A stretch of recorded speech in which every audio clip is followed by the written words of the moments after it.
Welcome to Infinite Novel. Dive into epic alternate realities. All rights to original creators. Chapter 21 Umbu Infiltration. Jiraiya gripped the lightning flame blade, channeling his chakra into it. As he refined his chakra into a lightning nature, the blade, originally white as snow, began to glow with a brilliant blue hue, crackling with arcs of lightning that sporadically danced along its edge. Next, Jiraiya refined his chakra into fire nature and infused it into the blade. A thin layer of flames, resembling molten lava, enveloped the lightning flame blade, radiating intense heat. Even without mastering the ninjutsu meant to complement this weapon, just infusing chakra alone amplifies its power tremendously. This is truly an impressive tool. Jiraiya was exceptionally pleased with today's system reward. Setting aside the lightning flame blade itself, gaining the ability to change his chakra nature to lightning was already a significant boon. With this, he could now begin training in lightning release techniques. As for finding suitable fire and lightning ninjutsu to pair with the lightning flame blade, Jiraiya had no leads. Such high-level jutsu were typically closely guarded secrets of powerful clans, making acquiring them a daunting challenge. Still, he was optimistic. Considering how his system operated with such uncanny precision, he believed tomorrow's reward might just include the techniques he needed. After carefully stowing the lightning flame blade, Jiraiya went to wash up and prepared himself a simple breakfast.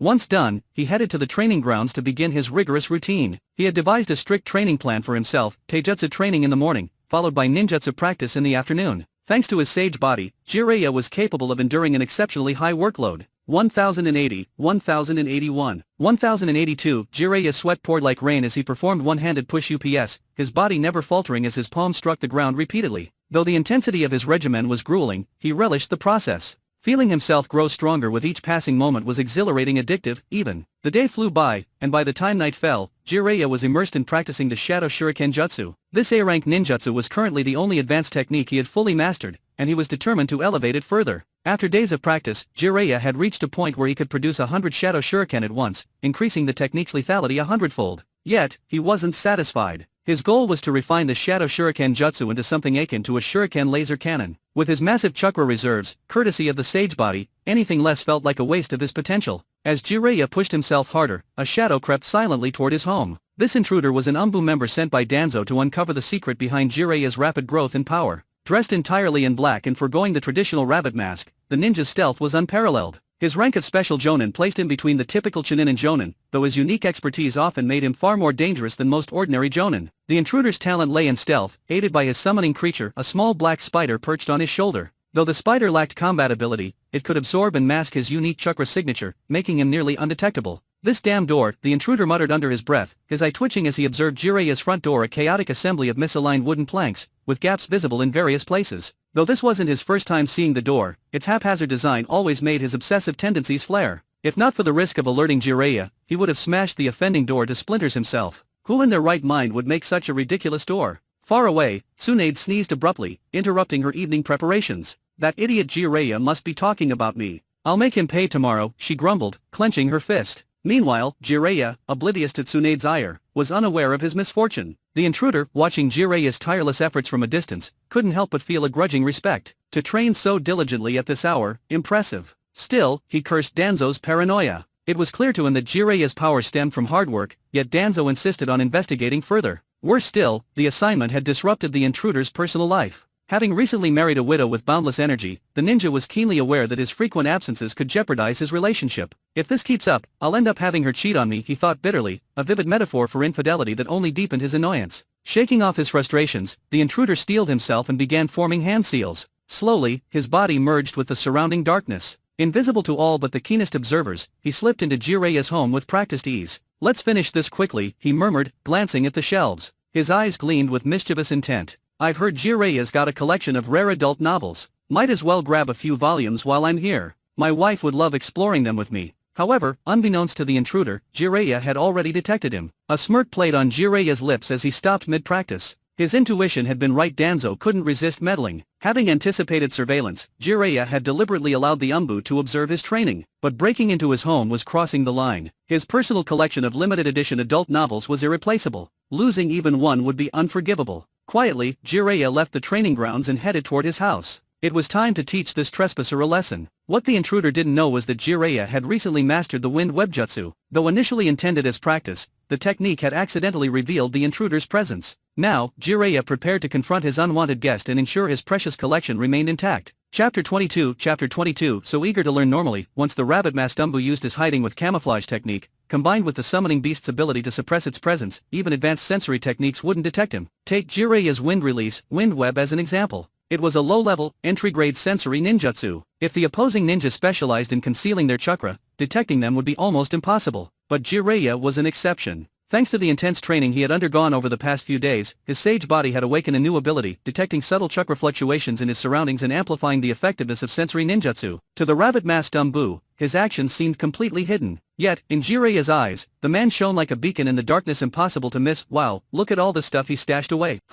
There are even techniques like this? Damn, I need to try some of these out with my wife when I get back. The Umbu infiltrated Jiraiya's house and immediately stumbled upon his collection of manga and novels. Gazing at the fiery covers, he couldn't help but pick one up and flip through it. His mind was instantly blown, as if he'd discovered a whole new world of possibilities. He had unknowingly picked up some interesting new techniques. Enjoying yourself? If you're truly eager to learn, why not bring your wife along? I can give you a live demonstration so you'll master it even faster. The rabbit-masked Umbu froze at the sound of Jiraiya's voice. The comic in his hand slipped to the floor. He turned to see Jiraiya leaning casually in the doorway, grinning at him with mocking eyes. Damn it! How did he notice me? Could it have been his ninjutsu? The Umbu's surprise was palpable. During his infiltration, he had sensed traces of wind chakra filling the courtyard, undoubtedly from the wind web technique, but he hadn't paid it any mind. After all, the technique shouldn't have been able to detect him. Still, Jiraiya had found him. Without missing a beat, the Umbu reached for a smoke bomb on his belt, throwing it to the ground. Bang! White smoke filled the room, obscuring everything in sight. Using the cover, he activated the body flicker technique and made his escape. Since the mission had already failed, staying any longer would only risk attracting Konoha's patrol squads. If that happened, not only would he be in serious trouble, but Danzo wouldn't lift a finger to help him. Instead, the man would likely have him executed to cover his tracks. Think my house is some sort of playground? Come and go as you please?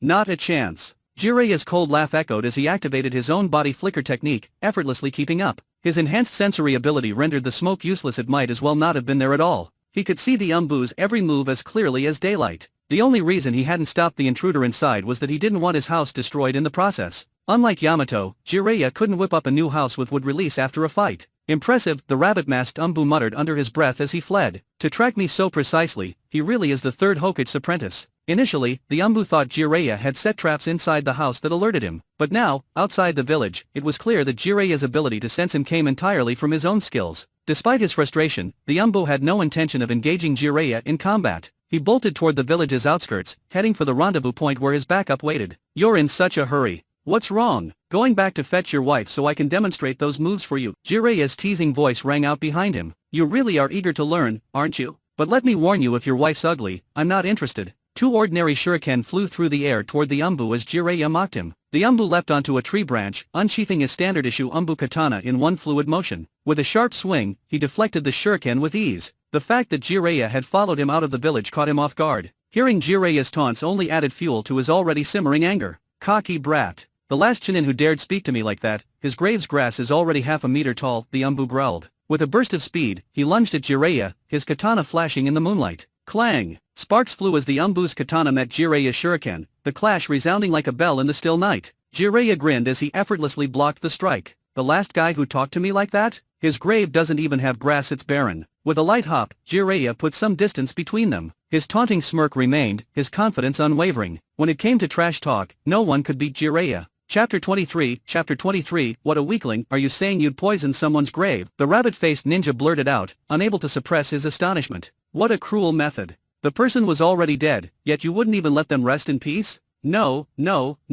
I dug up his grave instead. Jiraiya shook his head and clarified, a grin tugging at his lips. The rabbit-faced ninja's mouth twitched slightly. He hadn't expected Jiraiya to be even more ruthless than he imagined. Without hesitation, he admitted he'd learned something new today. Fire style, flame bullet. Jiraiya formed hand seals, and an intense surge of fire chakra gathered in his mouth. 5 blazing fireballs shot out, each radiating searing heat as they hurtled toward the rabbit-faced ninja. After days of rigorous training, Jiraiya had mastered the ability to unleash 5 flame bullets simultaneously, a limit for the technique, but not for him. If not for the low rank and limited potential of flame bullet, Jiraiya believed he could produce even more fireballs. He wasn't planning on concealing his strength either. With the system bound to him, his power would inevitably grow at an astonishing rate. Holding back would only invite suspicion. Instead, it was better to boldly show his talent and let everyone in Konoha know he was a genius. Besides, if he kept his abilities hidden, how could he enjoy showing off? To Jiraiya, flaunting his strength was one of life's greatest pleasures. A life without it would be utterly meaningless. Impressive. A Chunin capable of releasing 5 flame bullets at once, truly remarkable.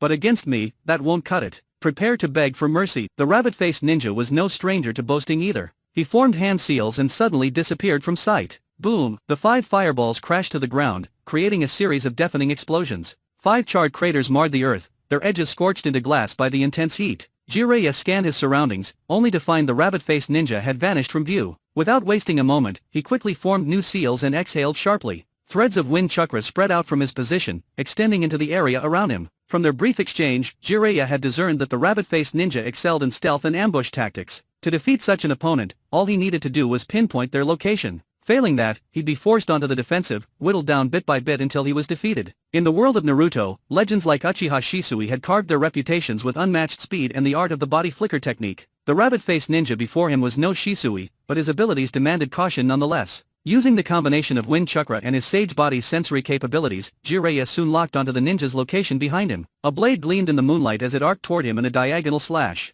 Without turning, Jiraiya swung a shuriken backward, intercepting the strike. Clang! The clash of metal rang out, accompanied by a shower of sparks. Jiraiya refrained from drawing his lightning flame blade. Using such a high-grade weapon against this opponent would feel excessive. Instead, he intended to use the rabbit-faced ninja to sharpen his ninjutsu and gain more combat experience. What incredible sensory abilities, the rabbit-faced ninja thought, startled. When his ambush failed, he immediately activated the body flicker technique to retreat, hiding once more to search for another opportunity. Could that wind chakra technique be? Wind style, wind web. The ninja frowned as he felt the wind chakra threads permeating the air around him. He decided to test it, unwilling to believe such a low-level sensory technique could track him. Wind style, great breakthrough. Forming seals, he exhaled a violent gust of wind, its sharp edges slicing through the chakra threads around him. Wind style, wind web. Jiraiya wasn't fazed by the disruption. He calmly recast the technique, spreading the wind chakra once more. With his immense chakra reserves, Jiraiya had no fear of a battle of attrition. Wind style, great breakthrough. The rabbit-faced ninja repeated his counter. Wind style, wind web. And so, the two continued their contest. After several exchanges, the rabbit-faced ninja was visibly struggling, sweat dripping from his brow as his breath grew labored. How is this amount of chakra possible for a Chunin? This is insane. Frustrated, the rabbit-faced ninja cursed internally. He was supposed to be the special Jonin here. If this kept up, he'd be completely drained and at Jiraiya's mercy. You're already worn out? How disappointing. I feel bad for your wife, Jiraiya taunted, noticing the ninja's exhaustion. The words hit a sore spot. The rabbit-faced ninja's wife often complained about his lack of endurance. This was a humiliation he couldn't bear. Fuming, he charged at Jiraiya with his blade, abandoning stealth for a direct assault. Clang! Clang! The clash of steel resounded as sparks illuminated the dark night. Despite the ninja's incredible speed, Jiraiya, through rigorous training and the strength of his sage body, managed to keep up. Wind style, wind slash. The ninja coated his blade with wind chakra, enhancing its sharpness. Earth style, earth wall. Jiraiya slammed his hands onto the ground, summoning a wall of earth to block the attack. Boom! The wall shattered under the enhanced blade, debris scattering everywhere. Seizing the moment, Jiraiya leaped onto a tree, hurling shuriken from above. After their prolonged exchange, Jiraiya had a clear understanding of his own strength. It was time to bring this battle to an end.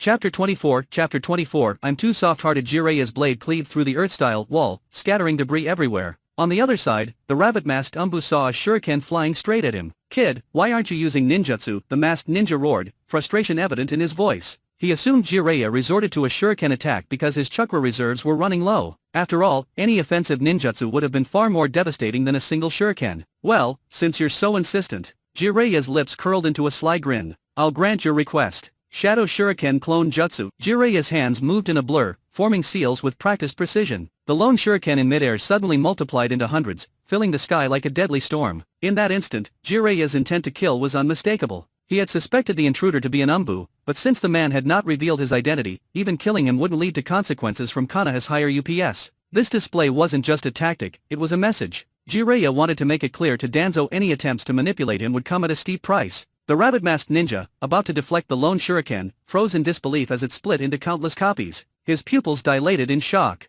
100? Impossible. As an Umbu member, he was well aware of the Shadow Shuriken Clone Jutsu, a powerful technique developed by the third Hokage himself and passed down to his 3 students. He also knew Jiraiya had mastered it, but he had only ever seen Jiraiya create 5 clones at most during training. Clearly, Jiraiya had been concealing his true abilities. The Umbu realized, too late, that he had underestimated his opponent. Reacting swiftly, the rabbit-masked ninja formed seals, gripping his blade tightly. With a rapid spin, he unleashed a barrage of wind blades, slashing outward in all directions. Boom, boom, boom. A cacophony of explosions echoed as wind blades collided with the shuriken clones, reducing most of them to harmless puffs of smoke. Despite his skillful defense, several shuriken pierced through, striking his shoulder, thigh, and abdomen. "Ack!" he cried out in pain, staggering under the force of his injuries. Blood seeped through his uniform as he fought to remain standing. The ninja clenched his teeth, forced down the pain, and activated the body flicker technique to retreat toward the nearby forest. That was where his backup waited. Jiraiya watched the man flee inside, recalling the shuriken back to his hand with a pull of chakra.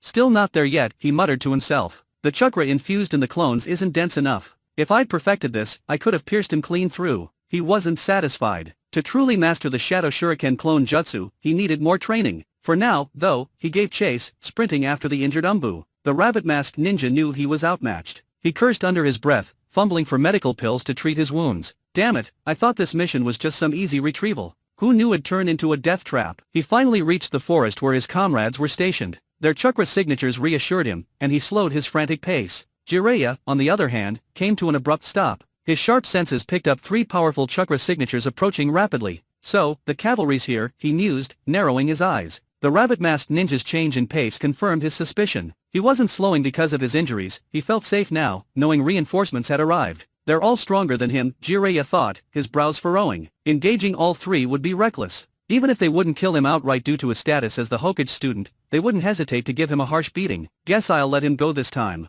Jiraiya turned on his heel, walking away from the scene. "Letting him live isn't because I'm scared of those 3. It's because Kana has invested so much in training a special jonin. Wasting all those resources, now, that'd be a shame," Jiraiya muttered to himself, smirking faintly. After all, he was too soft-hearted to do something like that. The rabbit-masked ninja stumbled into the clearing, greeted by his comrades. "What happened?" "You're a mess," one of them exclaimed, frowning at his condition. "Wasn't this supposed to be a simple intel retrieval? How did you end up like this?" The rabbit-masked ninja gritted his teeth, suppressing his frustration. "Yeah, well, turns out, that simple mission almost got me killed." Chapter 25 Warm hospitality. The sight of the rabbit-mask Umbu returning with such severe injuries left the team that came to assist him in utter shock. "I let my guard down for just a moment, and this is what happened," he explained, clutching the wound on his abdomen. The injury was grave. If the shuriken that hit him had been any more powerful, it would have been the end of him. His explanation, however, was deliberately vague. After all, admitting he'd been beaten so badly by a mere chunin was too humiliating to bear. "The mission failed?" asked the fox mask Umbu in a low, calm voice. The rabbit mask Umbu gave a weak nod in response. "What about the limited edition manga? Did you manage to secure it?" the monkey mask Umbu inquired with a curious gleam in his eyes. The infamous Jiraiya, the collector of rare, risque limited edition works, was known for amassing manga from renowned authors. The curiosity about whether this particular item had been retrieved was practically burning through the group. "You're not planning to keep it all to yourself, are you?" the tiger mask Umbu added, his tone half joking but with an edge of seriousness. "You've got to be kidding me." The rabbit mask Umbu nearly choked on his own blood at their questions. Couldn't they see the gaping wound on his abdomen? Couldn't they see the blood pouring out of him? Wasn't finding a medical nin or rushing him to the hospital the most pressing matter right now? Clenching his teeth in frustration, he croaked, "Can someone please call a medic? I'm barely hanging on here." "Relax," the tiger mask Umbu reassured him, picking him up effortlessly. "As long as you don't try to hog the manga, we'll make sure you don't die." The rabbit mask Umbu felt his heart sink even further. Did they really value the manga more than his life? He wanted to speak up, to point out the absurdity of the situation, but he stopped himself. What if they nodded in agreement and confirmed his fears? With teammates like these, he genuinely doubted he'd make it to the hospital alive. "Don't worry," the tiger mask Umbu added with a hint of sympathy. "We'll save you a copy. No need to cry about it." He even reached out to wipe the tears from the injured man's eyes. Elsewhere in the village, Jiraiya had just returned from a mission. As he passed through the streets of Konoha, he spotted Might Do running laps around the village on his hands, radiating determination even in the dead of night. "Absolutely cannot waste my youth," Do declared as he sped along, sweat pouring off his body like a waterfall. Jiraiya considered for a moment whether to greet him but ultimately decided against it. Knowing Do, even a short conversation would likely leave him brimming with even more hot-blooded resolve. "Jiraiya, burning the midnight oil, are we?" Do's enthusiastic voice rang out, making escape impossible. Jiraiya paused, his smile wry as he turned to greet his eccentric acquaintance. "Do-san, still training, I see. Last time, I invited you to dinner. Don't tell me you've forgotten." Do's face lit up, though he quickly shook his head. "I could never forget. It's just, I'm not worthy yet. Once I get stronger, I'll gladly accept your invitation. You don't have to be so formal. You're welcome at my place anytime. We're friends,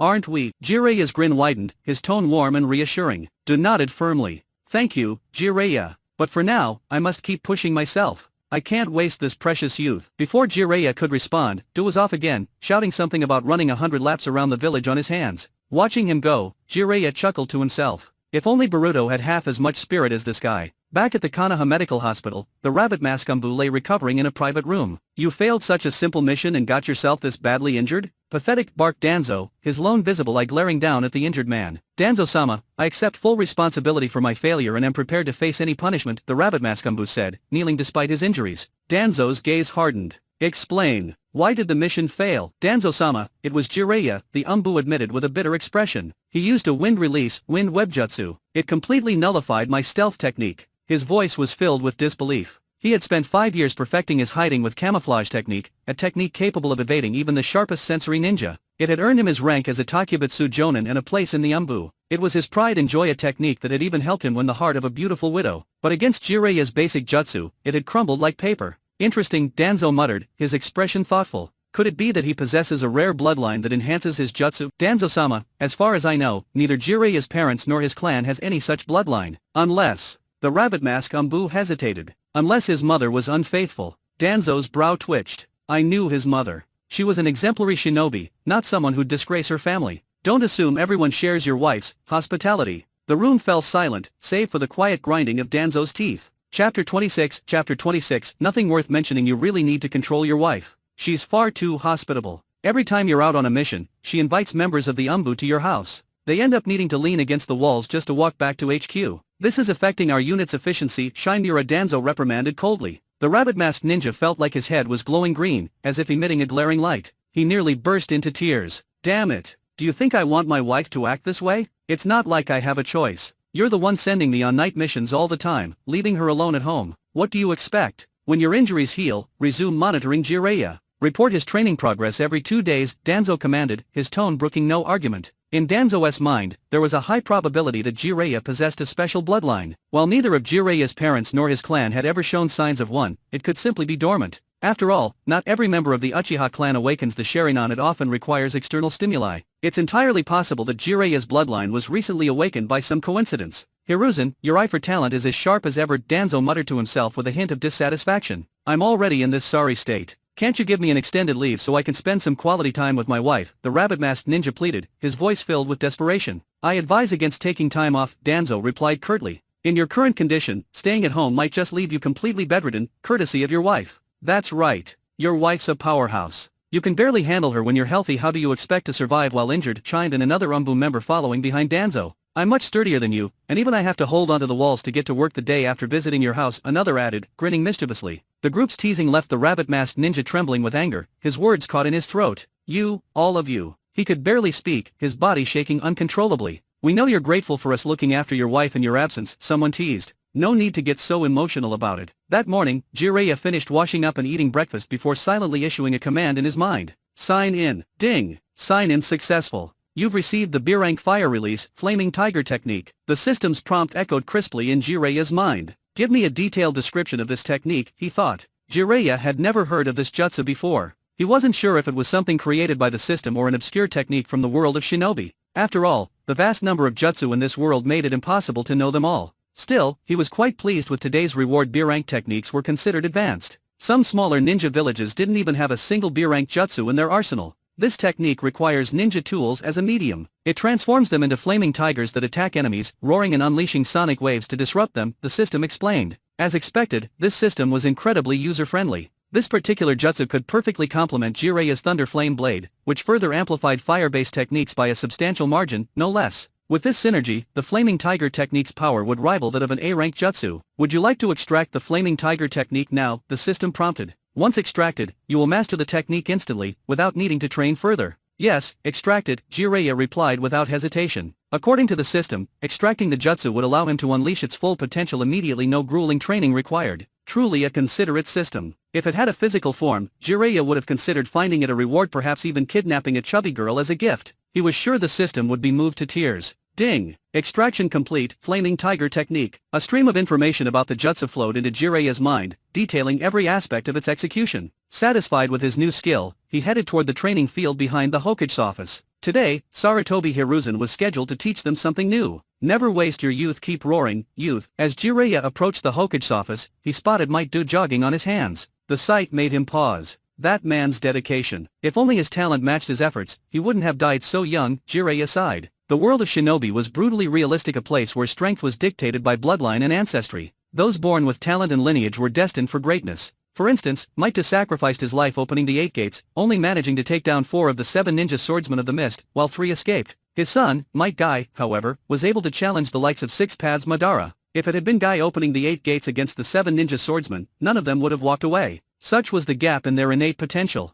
Jiraiya chose not to disturb Do, instead heading straight for the training field. When he arrived, he found Orochimaru and Tsunade already waiting. Jiraiya, showing up late again? Were you spying on the women's bathhouse last night and overslept? Tsunade teased, her tone laced with mockery. Teasing Jiraiya had become a habit for her. In the original story, had Dan Kato not appeared, Jiraiya and Tsunade might have had a real chance at a relationship. Some even speculated that Dan was deliberately placed by Hiruzen and Danzo to keep the two apart, fearing their union might threaten their hold on power. Afterward, Dan's death and Tsunade's hemophobia drove her away from Konoha, leaving the Senju clan further fragmented. Tsunade, don't be so prejudiced against me. I've already seen every bathhouse in the village. Unless a new one opens, I'm officially retired from peeping, Jiraiya shot back, grinning. How many shuriken clones can you create now? Orochimaru interjected, unwilling to let their bickering drag on. Not much progress. Nothing worth mentioning, Jiraiya replied modestly. Specific numbers, Orochimaru pressed. Having mastered the technique himself, he was curious to see how his progress compared to Jiraiya's. Chapter 27, a genius withstands doubt over 300. Seeing Orochimaru's intense curiosity, Jiraiya finally answered. He had hesitated earlier, fearing it might discourage Orochimaru and Tsunade. Tsunade and Orochimaru's eyes widened as their jaws dropped. Right now, they both wanted to give Jiraiya a good beating. Are you kidding me? Splitting 300 shuriken is already ridiculously impressive. Yet here he was, saying it's a minor improvement and not worth mentioning. Was this even human speech? Seeing their expressions, Jiraiya shook his head. He hadn't wanted to dampen their spirits, but they had insisted on knowing. Still, being a genius sure felt good. Orochimaru, how many can you manage now? Jiraiya asked. I can split 50, Orochimaru replied in a low voice, recovering from his shock. He had thought he was doing great until this moment when he realized the clown was himself. 50 is already quite impressive, Jiraiya said sincerely. Orochimaru's progress was remarkable. Compared to most people, he was undeniably a top-tier genius. But compared to Jiraiya? It was a different story. And you, Tsunade? Jiraiya turned to her with a grin. None of your business, Tsunade huffed, turning away with a sharp harumph. Come on, Tsunade, it's okay if you haven't learned it yet, Orochimaru said, trying to comfort her. After all, the Shadow Shuriken clone jutsu is an A-rank technique. It takes a lot of time to master. Tsunade's fists clenched tightly. Without a word, she sent Orochimaru flying with a powerful punch. Why did you hit me? What did I do wrong this time? Orochimaru asked, utterly baffled and aggrieved. He was genuinely trying to console her. Who asked for your sympathy? Tsunade roared. Talk about hitting a sore spot. She had deliberately avoided mentioning her progress, only for Orochimaru to expose her in one sentence. Did she not have her dignity to uphold? Women are terrifying creatures. I must stay far away from them in the future, Orochimaru thought, stepping back cautiously as he watched Tsunade erupt in anger. Jiraiya, are you sure you're not exaggerating when you say you can split 300 shuriken? Tsunade turned her attention to Jiraiya, her tone skeptical. She couldn't accept how far ahead Jiraiya was not when she couldn't even manage one. A true genius can withstand doubt, Jiraiya replied with a faint smile. He threw a specially prepared shuriken toward the forest and rapidly performed hand seals. A series of explosive sounds echoed as the shuriken multiplied into hundreds, streaking through the air and cutting down trees in their path. That's amazing, Tsunade murmured, unable to suppress her awe. This time, she was genuinely impressed. Jiraiya, catching the admiration in her eyes, was more than satisfied. Women adore strong men. If he kept getting stronger, it wouldn't be long before he won Tsunade over. He only hoped Hiruzen Sarutobi would assign them a mission outside the village soon. A joint mission would give him the perfect opportunity to strengthen their bond. Now that they were Chunin, they were eligible for such assignments. Jiraiya, how did you train to reach this level? Orochimaru asked, unable to hide his curiosity. He knew all too well how challenging the Shadow Shuriken clone jutsu was to master. Despite his relentless effort, he could only manage 50 clones. Yet Jiraiya had far surpassed him. It was staggering. I don't have any special tricks, Jiraiya replied nonchalantly. Just hard work. If I had to name a secret, I'd say it's because I'm a genius. That's my biggest advantage. Don't let small achievements make you complacent, Jiraiya, a voice interrupted. Hiruzen Sarutobi appeared at the training ground in a flash, his tone kind yet firm. Jiraiya's recent accomplishments defeating the rabbit-masked ninja and mastering the jutsu had not escaped Hiruzen's notice. The third Hokage saw great potential in him, not only as a skilled ninja but also as a loyal one without the backing of a powerful clan. With the right guidance, Jiraiya could become a vital asset to the village. I should find time to teach him the will of fire, so he inherits it fully, Hiruzen thought to himself. The will of fire, first introduced by the first Hokage and refined by the second, had become Hiruzen's philosophy. It emphasized that the older generation must protect the younger, ensuring the village's future. While Hiruzen often spoke of this ideal, his actions didn't always align, especially during wartime. But in this era, his resolve remained untainted. Sensei, Jiraiya, Orochimaru, and Tsunade greeted him respectfully. Orochimaru, Jiraiya, you've both done well, Hiruzen said. As for you, Tsunade, you need to train harder. Protecting the village will one day fall on your shoulders, so you can't afford to slack off. Especially now, with tensions rising at the borders, war may break out again soon. His words carried a weight that silenced the trio, reminding them of the responsibilities that came with their strength and the turbulent times they lived in. Chapter 28 Battle Techniques. You must focus on improving your skills. If enemies ever threaten the hard-won peace we've built, you need the strength to protect it, Sarutobi Hiruzen said with righteous conviction. I'm sure none of you want to see the village destroyed by war or your comrades killed by enemies. Sensei, I'll train harder. I won't let that happen. Tsunade responded loudly, her expression filled with resolve. Even Orochimaru felt a surge of passion, nodding firmly. Only Jiraiya seemed unfazed, barely suppressing a grin. Sarutobi Hiruzen was at it again, giving one of his infamous pep talks. Yet, Jiraiya played along, feigning an intense, fiery demeanor. Sensei, if war ever threatens the village, I'll give my life to protect it. No matter how strong the enemy is, I won't back down not even a step until my last drop of blood has been spilled. If they want to destroy the village, they'll have to step over my dead body first. Jiraiya's passionate words, spoken with theatrical fervor, carried a surprising weight. For a moment, even he believed in his own performance. I didn't expect Jiraiya to be so responsible, Tsunade thought, her perception of him shifting. She had always seen him as careless and irresponsible, but perhaps she had been wrong. The village of Konoha, founded by her grandfather, Senju Hashirama, was precious to her. Protecting it was her ultimate goal, though her eventual departure had been born of disillusionment with the village's leadership. I feel the same, Orochimaru said, hesitating briefly. Though he lacked Jiraiya's dramatic flair, his sincerity was evident.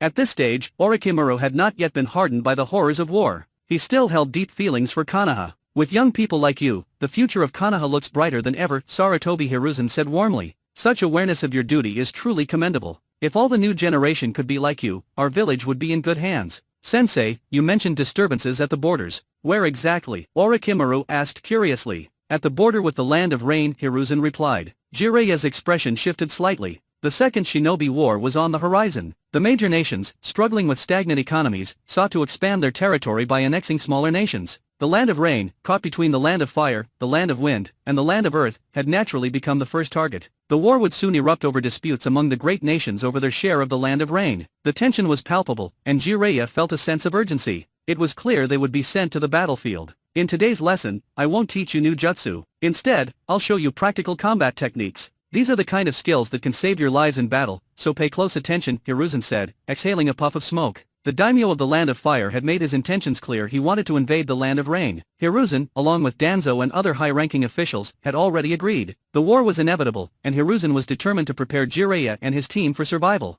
Though teaching them ninjutsu could enhance their abilities, sharing battle-tested tactics would be far more effective in ensuring they survived the coming conflict. Hiruzen, who had served as the second Hokage's personal guard, had experienced many battles. His knowledge of strategy, reading enemy weaknesses, and retreating when necessary was invaluable, things his students would otherwise have to learn the hard way. Now, attack me with everything you've got. I'll point out your flaws as you fight. Don't worry about hurting me, you're nowhere near strong enough to do that yet, Hiruzen commanded. Ninja art, hidden shadow snake hands. Orochimaru made the first move, weaving signs with precision. His tongue transformed into a black snake, darting toward Hiruzen with lightning speed. This technique, a hallmark of Orochimaru's, wasn't just for direct attacks. It could bind enemies, drain their blood, or even inject venom. A true family secret technique, it was as versatile as it was dangerous. Orochimaru, this technique is better suited for ambushes, not direct confrontation, Hiruzen remarked calmly. He tilted his body slightly, evading the snake before grabbing its head. With a swift motion, he swung the snake and Orochimaru violently aside. Dynamic entry. Tsunade charged forward next, her body enveloped in a swirling aura of wind chakra, enhancing her speed and strength. Tsunade, with such speed, why charge directly? Use it to circle your opponent first, create pressure, then look for an opening. Charging head-on makes you easy to block, Hiruzen advised. His foot shot out, catching Tsunade mid-charge. She flew backward, landing heavily on the ground. Jiraiya watched the scene unfold, making up his mind. Close combat was out of the question. With Hiruzen's sharp combat instincts, getting near him would only result in being knocked away. Shadow Clone Shuriken Jutsu. Jiraiya launched a barrage of shuriken, their sharp edges cutting through the air with a piercing whine as they flew toward Hiruzen. Chapter 29 Practical Combat Training. This jutsu has no weaknesses. Whether it's for a full-on assault, an ambush, or blocking the enemy's pursuit during retreat, it's incredibly versatile. Hiruzen Sarutobi praised before disappearing from sight with a swift body flicker technique. Shurikens rained down where he had stood, embedding themselves in the ground but failing to touch him. Seriously? I have nothing to say to that, Jiraiya muttered inwardly, unsure whether Hiruzen was genuinely complimenting him or indirectly praising himself. Wind release, wind web. As soon as Hiruzen vanished, Jiraiya lost track of his presence. Reacting quickly, he activated a sensory ninjutsu, exhaling a massive amount of wind chakra that engulfed the area. Not bad for the Hokage, completely undetectable, Jiraiya frowned. Despite combining his Sage Body's abilities with the wind web sensory power, he couldn't pick up any trace of Hiruzen. Hiruzen Sarutobi truly was the strongest in Konoha. If he wanted to hide, neither Jiraiya nor his teammates stood a chance of finding him. The gap in their abilities was just too vast. Both Orochimaru and Tsunade wore similarly puzzled expressions, unable to locate their teacher. Although they had been knocked back earlier, neither was injured. Hiruzen's precise control over his strength ensured that, when an enemy disappears during combat and you can't detect them, you should immediately regroup to avoid being picked off one by one. Don't scatter and waste time looking around aimlessly. Hiruzen's voice rang out from the shadows. If you're alone, retreat to an open area while staying ready to activate defensive jutsu at any moment, he continued. Before Jiraiya could react, he felt a hand firmly grasp his shoulder. Somehow, Hiruzen had appeared right behind him. Startled, Jiraiya swung his kunai backward, but Hiruzen's grip tightened. With a sudden burst of strength, he hoisted Jiraiya off the ground and tossed him aside. Mid-air, Jiraiya swiftly formed hand seals and created a shadow clone, which caught him just before he hit the ground. Tsunade and Orochimaru, however, weren't as quick with their seals.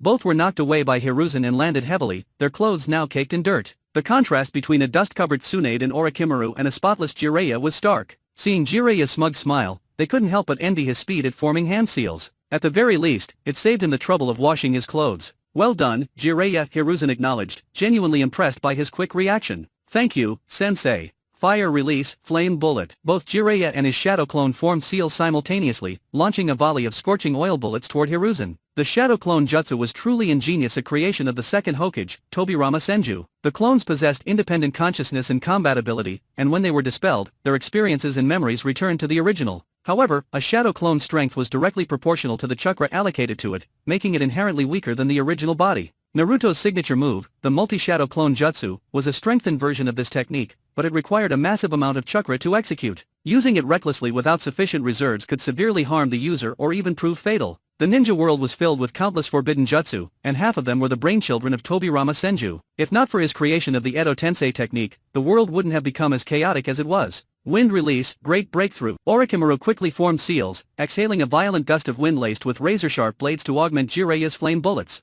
Fueled by the wind, the flames grew even fiercer. Though Orochimaru and Jiraiya's teamwork was still rough around the edges, it was enough to show their potential for combining techniques in the future. Heaven collapse. Tsunade also leapt into action, channeling chakra into her right foot and stomping the ground with tremendous force. The earth before her cracked open, sending a fissure racing toward Hiruzen's position. The three attacks were launched almost simultaneously, showcasing their budding coordination. Not bad, you're starting to work well together. Coordination is crucial in large-scale battles, Hiruzen remarked, swiftly forming seals of his own. The ground beneath his feet softened and writhed, forming a massive earth dragon. The dragon's maw opened, spitting chakra-infused mud bullets that intercepted the incoming attacks. The combined assault of flame bullets, wind blades, and fissures was neutralized, leaving Jiraiya, Orochimaru, and Tsunade scrambling for alternatives. Earth release, earth-style wall. Jiraiya slammed his palms onto the ground, raising a thick earthen barrier just in time to block the oncoming mud bullets. Boom! Earth-style wall trembled under the assault, cracking and shaking as the mud bullets pelted it relentlessly. Sensei's strength is truly awe-inspiring, Orochimaru mused, licking a kunai while watching the spectacle from behind the wall. Now's not the time for admiration. Get moving. I can't hold this much longer, Jiraiya snapped, exasperated. Without further delay, Orochimaru and Tsunade used the body flicker technique to escape, with Jiraiya following suit. The training session lasted until nightfall.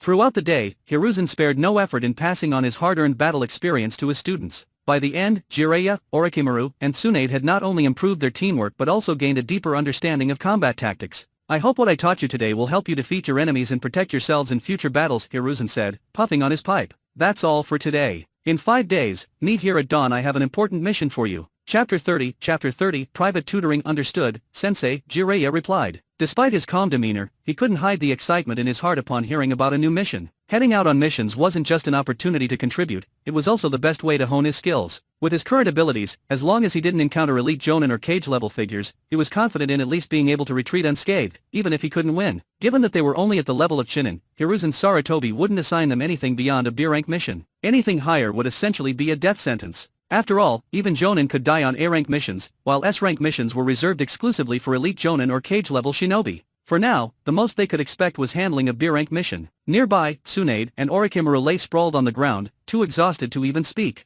They merely nodded in agreement with Sarutobi's instructions. Today's training had been grueling so much so that even Jiraiya, with his enhanced stamina, was nearly overwhelmed. It was no surprise that Orochimaru and Tsunade were completely drained. This session had been far tougher than any ninjutsu practice. After all, their sparring partner was none other than the third Hokage himself, and the entire training felt more like a one-sided beatdown. But despite being thrashed, they had gained a great deal from the experience. Their combat awareness had sharpened considerably. For Tsunade and Orochimaru, if they could internalize the techniques learned today, they wouldn't just hold their own against most Chunin, they could even take on multiple opponents at once. In the world of shinobi, experience in battle was as crucial as raw strength. An inexperienced Jonin could easily fall to a seasoned Chunin. Examples of weaker shinobi outsmarting stronger ones were abundant, with Shikamaru's victories being a prime example of tactical brilliance. As for Jiraiya, he had long been a standout among Chunin. After today's training, the gap between him and a Jonin had noticeably narrowed. 5 days from now, you'll be assigned a mission that will take you far from the village, Sarutobi reminded them. Make sure you're fully prepared during these next few days. The trio nodded, refraining from asking for details about the mission. It was standard protocol to keep mission specifics confidential until departure to avoid any risk of leaks that could jeopardize the operation. With that, Sarutobi left the training field.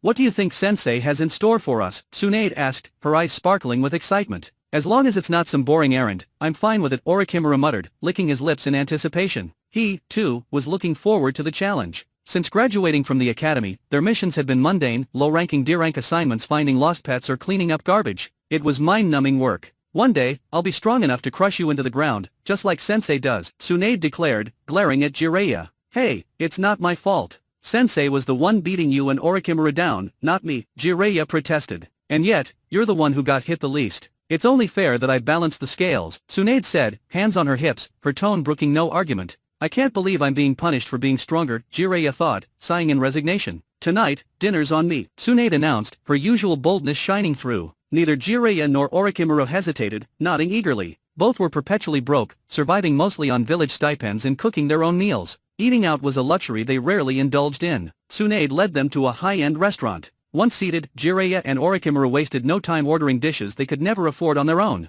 Tsunade, as a member of a wealthy clan, barely batted an eye until the food began to pile up. Orochimaru, could you at least try to eat like a civilized ninja? We're supposed to have some class, Jiraiya complained, watching Orochimaru use his tongue to shovel food into his mouth at an alarming speed. Jiraiya felt a pang of helplessness. Orochimaru's tongue was ridiculously agile, an unfair advantage when it came to devouring food. Damn, if I had a tongue like that, I could. Jiraiya shook his head, cutting off that train of thought. Meanwhile, Orochimaru ignored him entirely, focusing on his meal. Maintaining the numerous snakes he bred for his jutsu required significant resources, leaving him perpetually strapped for cash. Burp, burp. After what felt like ages, both Jiraiya and Orochimaru leaned back, patting their full stomachs in satisfaction. Thanks for the meal, Tsunade, they said in unison. Looking at the towering pile of empty plates and discarded bones, Tsunade's face darkened. You should be thanking me for the last time I'm ever treating you, she grumbled, wincing as she pulled out her wallet to pay. As they exited the restaurant and parted ways with Orochimaru, Tsunade turned to Jiraiya. Come to my house tomorrow and teach me the Shadow Shuriken clone jutsu. Jiraiya's eyes widened in surprise. Tsunade had always been adamant that she'd rather struggle endlessly than ask him for help. Yet now, she was the one extending the invitation. It was a golden opportunity. After all, teaching techniques often required close, hands-on instruction. If he accidentally brushed against her, well, that was just part of training, wasn't it? And who could say where such private lessons might lead? Are you listening, Jiraiya? Tsunade snapped, breaking him out of his daydream. Of course. We're teammates, how could I refuse? Jiraiya said with a grin. I'll make sure I'm the best tutor you've ever had. The best light novels are waiting for you here. Don't miss out, subscribe on Infinite Novel now. Chapter 31, a new reward you wouldn't dare refuse. Remember to come early tomorrow, and don't be late. Tsunade glanced at Jiraiya as she spoke. You're asking me for advice on ninjutsu training. Can't you at least be a bit more polite? Jiraiya protested. Do you have a problem with my attitude? Tsunade's expression turned icy. You're always right because of your, assets. See you tomorrow. Jiraiya's gaze flickered to her chest. Raising an eyebrow with a cheeky grin, he bolted before she could react. That damn Jiraiya. I'm going to kill him. Tsunade erupted in fury, but Jiraiya had already fled, his speed making it impossible for her to catch him. Well, at least he's not wrong. After he was out of sight, Tsunade glanced down at her chest, a proud smile tugging at her lips. Meanwhile, Jiraiya was already back at his home. After a brief rest, he headed to his training room, resuming his rigorous workout routine with push-ups and other exercises designed to build his strength. Though he hadn't mastered any taijutsu techniques yet, he knew the importance of improving his physical condition. At the Hokage's office, Danzo stood before Hiruzen Sarutobi, a serious expression on his face. Hokage-sama, both the Land of Wind and the Land of Earth have begun sending numerous ninja into the Land of Rain to gather intelligence. It won't be long before they launch an attack. We need to act quickly and investigate the Land of Rain ourselves. If they seize a significant portion of the Land of Rain's resources, their ability to train ninja will surpass ours. We can't let them get ahead of us. Hiruzen took a deep drag from his pipe, his face clouded with thought. The Land of Rain may be smaller than ours, but their strength is formidable. Invading their territory won't be easy. The Land of Rain's leader, Hanzo of the Salamander, was known as a demigod, a title well earned given his terrifying power. If not for his presence, the Land of Rain, caught between great nations, would have been annexed long ago. If the three great nations strike simultaneously, even Hanzo won't be able to resist us. We need to secure the resource-rich areas first. With more resources, we can train more ninja, creating a cycle of strength. Danzo leaned forward, his tone insistent. Hokage-sama, we can't afford to hesitate any longer. We're already a step behind the Land of Wind and the Land of Earth. Delaying further will only harm Konoha's interests. Hiruzen frowned deeply. Let me think it over, he replied. What's there to think about? Danzo's voice rose. The Land of Wind and the Land of Earth are already taking action. If you don't order an investigation into the Land of Rain now, you'll be failing Konoha. Danzo, Hiruzen said coldly, his eyes sharp. You don't need to teach me how to protect Konoha's interests. Remember, I am the Hokage. Know your place. Danzo's face twisted in anger. You'll regret this, Sarutobi. With that, he stormed out of the office. Hiruzen sighed, watching the smoke from his pipe curl upward. War is an inescapable part of this world, he murmured to himself. Though he disliked the idea of war, Hiruzen understood its implications. Winning a war could elevate his prestige, but losing would bring immense suffering to Konoha and damage his reputation as Hokage. The villagers would blame him, and he might even be forced to relinquish his position. For now, he needed Danzo's help for the less savory tasks required to maintain Konoha's strength. But the looming war over the Land of Rain was a double-edged sword, one that could strengthen Konoha or break it. Prepare for the inevitable. Hiruzen finally called for his personal guard. Inform Danzo to send ninjas to investigate the Land of Rain situation. Keep an eye on the movements of the Land of Wind and the Land of Earth as well. If war was unavoidable, Konoha needed to be ready. The next morning, Jiraiya opened his eyes, muttering in his mind, "System, sign in." Ding! Sign in successful. You've received 5 years worth of taijutsu training experience. The reward can be claimed at any time, the system announced. What does that mean? Jiraiya frowned, confused by the explanation. Upon claiming this reward, your physical strength and stamina will instantly improve as if you had trained diligently for 5 years. Hearing this, Jiraiya didn't hesitate. Claim it. The moment he spoke, a warm sensation flooded his body. Power surged into his muscles, strengthening every part of him down to the cellular level. The process lasted 3 minutes before the feeling gradually subsided. This is incredible. Jiraiya clenched his fists, marveling at the newfound strength coursing through him. Boom! He punched the air, producing a loud shockwave. My strength might even rival Tsunade's now, he thought, excitement gleaming in his eyes. Though his Sage mode wasn't fully developed yet, he could sense the potential for monstrous strength similar to Tsunade's. After all, her strength was inherited from Hashirama Senju himself. It's time to find a good taijutsu technique to train. With my current chakra and physical condition, it would be a waste not to. Jiraiya's gaze burned with determination as he began planning his next steps. Chapter 32 You're right, ninjutsu can be considered a combination of ninjutsu and taijutsu. However, this form of taijutsu is extremely rare and acquiring it is exceptionally difficult. The most famous example of ninjutsu is the 4th Raikage's use of the lightning release armor, which perfectly merges lightning chakra with taijutsu, resulting in a massive boost to both the power of taijutsu and ninjutsu. As for whether Konoha has any strong ninjutsu, Jiraiya isn't sure. Even if there is, it would likely be mastered by the various prominent clans. Getting access to it would be no easy feat. Konoha's most famous technique, the 8 gates, isn't considered ninjutsu, it's purely taijutsu. Even when all 8 gates are opened, the attacks do not use chakra.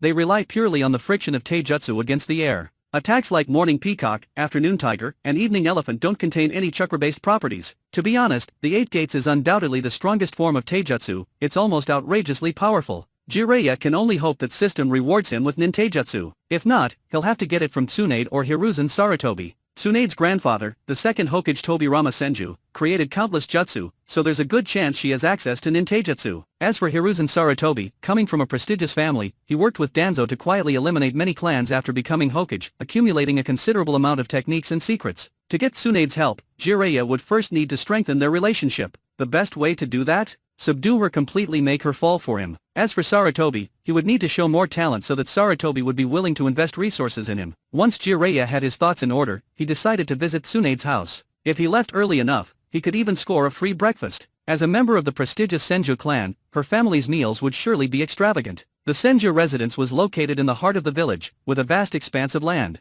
However, compared to the nearby Uchiha clan residence, it seemed somewhat underwhelming. After Senju Hashirama and Tobirama's deaths, the Senju clan had rapidly declined. They no longer produced any major ninja, and their numbers were extremely low. The clan had been pushed out of Konoha's inner circles, leaving them with little to no influence. This was all thanks to the intentional suppression by Sarutobi and Danzo. Sarutobi taking Tsunade as his apprentice was also a way to comfort the Senju clan, showing them that they still had a chance to return to the core of Konoha. If they hadn't done that, a few rebellious Senju ninjas might have defected and become rogue ninjas. The Senju clan's downfall was mainly due to the inability to inherit Hashiramas would release Kekkai Genkai. If someone had inherited it, the clan wouldn't be in such dire straits. On the other hand, the Uchiha clan's Sharinan Kekkai Genkai was stable and easy to inherit, which was why their numbers and influence had remained strong. The Uchiha clan now controlled the village's police force, which had more authority than the Hokagesambu. If the Umbu wanted to arrest a Konoha ninja, they needed the Hokage's approval. The Uchiha police, on the other hand, could act independently, capturing ninjas and bringing them straight to the Hokage.